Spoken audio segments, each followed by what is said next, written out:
احنا هنكسب 5 منكم، كل واحد 1000 جنيه، 5000 جنيه. هقول سؤال في اخر الحلقه، تابعوني واكتبوا في الكومنتات. هنختار 5، كل واحد فيهم هياخد فاوتشر ب 1000 جنيه من مزرعه العمده وجزاره العمده. كوسات طيبين زقططوا. اللهم صل على النبي. الجديان دي، طب انا دول لا بص ما تهزرش، بالراحه بالراحه. دول ده هيتعمل مندي، وده هيتعمل على صينيه بطاطس. دول بقى مجرمين. اللهم صل على النبي. في مزرعه العمده السلاله الجديان دي اللي هي السلاله القبرصي دي بترمي لحم وبتلاقيها بتوصل ل 100 و120 كيلو حاجه زي كده. وده الجدي ده اللي بيعشر دول كلهم.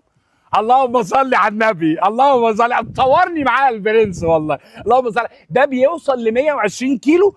ده جدي. اللهم صل على النبي. والله انا بحترمك. دي الجديان البرقي والبلدي. بص الجدي اللي قدامكم ده برقي ما شاء الله، فرس ابن اللذينه. بص شكله عامل ازاي. بالمناسبه بتوصل احجامهم كبيره جدا يا عم.